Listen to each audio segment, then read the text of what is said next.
Assalamualaikum warahmatullahi wabarakatuh. Perkenalkan, nama saya Muhammad Al Faruq dengan NIM 073002000041 dari kelas B dengan matkul Batubara dari Prodi Teknik Pertambangan Universitas Trisakti. Di sini saya akan menjelaskan tentang batubara. Yang pertama yaitu batubara. Batubara adalah batuan sedimen yang sangat mudah terbakar dikarenakan mengandung hidrokarbon, terbentuk dari endapan organik seperti tanaman yang telah hidup lebih dari 300 juta tahun lalu.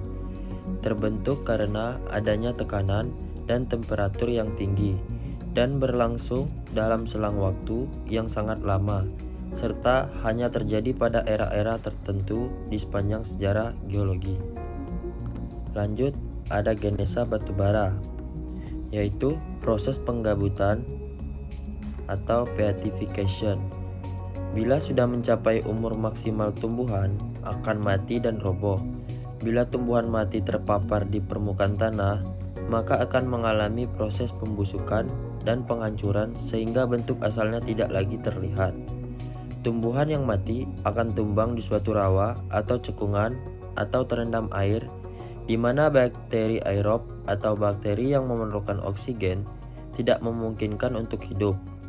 Tumbuhan yang telah mati ini akan mengalami proses pengendapan. Proses pengendapan akan terjadi secara terus-menerus, maka kemudian akan terakumulasi menjadi gambut. Lanjut, yaitu laju akumulasi gambut. Yang pertama yaitu teori in situ. Teori in situ adalah lapisan gambut terbentuk dari tumbuhan yang tumbang di tempat tumbuhnya atau tempat asal. Pembentukan batubara ini tidak dapat mengalami perpindahan, sehingga pembusukan terjadi secara sempurna dan tidak sama sekali meninggalkan bekas. Yang kedua yaitu ada teori drift, yaitu lapisan batubara yang terjadi di tempat yang berbeda dengan tempat tumbuhan semula hidup dan berkembang. Lapisan gambut yang terbentuk berasal dari tumbuhan yang terbawa oleh aliran air atau sungai dan terendapkan di daerah hilir atau delta. Lanjut, yaitu proses pembatubaraan atau kualifikasi. Proses pembentukan gambut akan terhenti karena penurunan cepat dasar cekungan. Lapisan gambut yang tertutupi oleh lapisan sedimen mengakibatkan tidak ada lagi bakteri anaerob atau oksigen yang mengoksidasi, sehingga yang bekerja adalah tekanan lapisan sedimen. Bertambahnya lapisan sedimen akan meningkatkan tekanan pada lapisan gambut, sehingga turut meningkatkan suhu. Semakin meningkatnya ke dalam, maka suhu dan tekanan terhadap lapisan batu bara akan semakin besar. Selain itu, aktivitas magma, proses pembentukan gunung, aktivitas tektonik lainnya turut andil dalam meningkatnya suhu dan tekanan. Lanjut, yaitu terjadi konversi gambut menjadi batubara.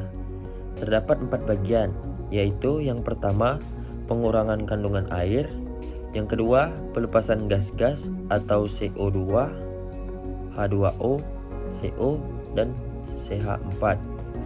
Yang ketiga, peningkatan kepadatan dan kekerasan.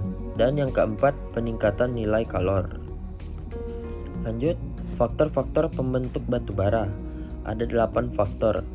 Yang pertama yaitu posisi geoteknik, yang kedua topografi, yang ketiga penurunan cekungan, yang keempat metamorfosa organik, yang kelima umur geologi, yang keenam dekomposisi, yang ketujuh tumbuhan, dan yang kedelapan iklim.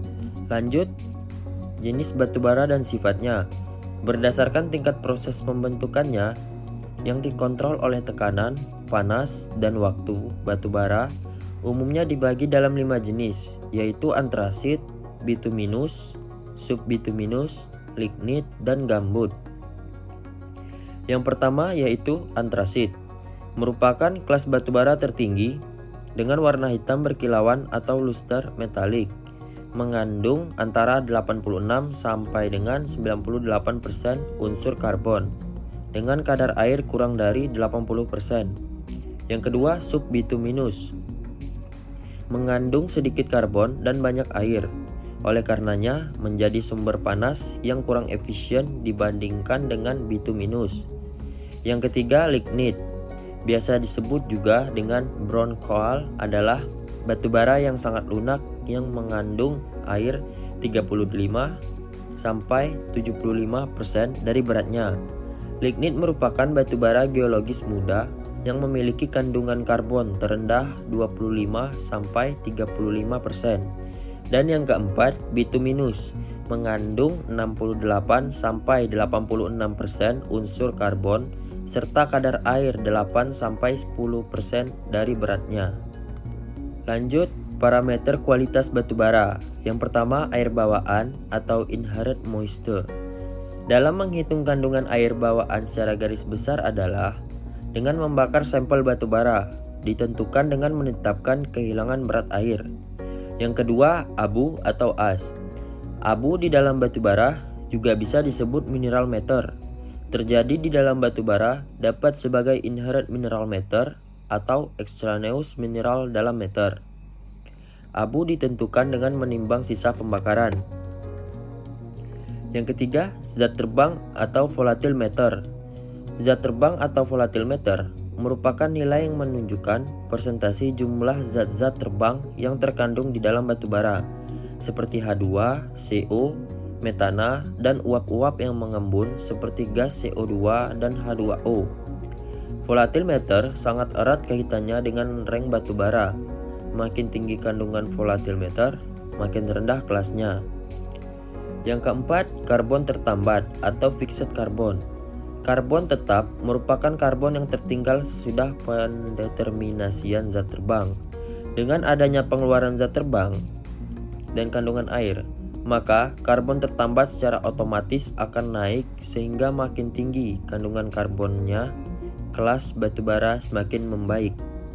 Lanjut, yaitu diagram komponen batubara. Pada diagram komponen batubara ini berhubungan dengan dasar pelaporan yang berbeda. Terdapat 3 komponen batubara, yaitu yang pertama, di dalam batubara terdapat total air, yang kedua mineral matter, dan yang ketiga batubara murni. Berikut contoh gambar diagram komponen batubara. Lanjut, penjelasan tentang diagram komponen batubara. Yang pertama, as Rutherford atau AR. Basis as Rutherford adalah ketika mengambil sampel apa adanya di lapangan, kemudian dilakukan pengujian. Yang kedua, air dried basis atau ADB. Kondisi di mana sampel batubara telah dikeringkan dengan cara diangin-anginkan, di mana kondisi batubara free moisture. Yang ketiga, dry basis atau DB. Air di dalam batubara dianggap tidak ada di dalam perhitungan. Jadi yang ada hanya abu, volatile matter, dan fixed carbon. Yang keempat, dry as free basis atau DAF. Air dianggap tidak ada dan abu dianggap tidak ada pada batubara. Yang dihitung hanyalah volatile matter dan fixed carbon. Dan yang kelima, dry mineral matter free basis atau DMMF. Yang dilihat hanyalah volatile matter dan fixed carbon. Lanjut, ada konversi basis laporan. Diketahui IM 4,5%, abu 9,0%, VM 34,5%, FC 53,0%, dan total moisture atau AR yaitu 12,5%. Jawabannya adalah TM sama dengan 12,5%, abu yaitu 9 dikali 100 dikurang 12,5 dikali 100 dikurang 4,5 sama dengan 8%.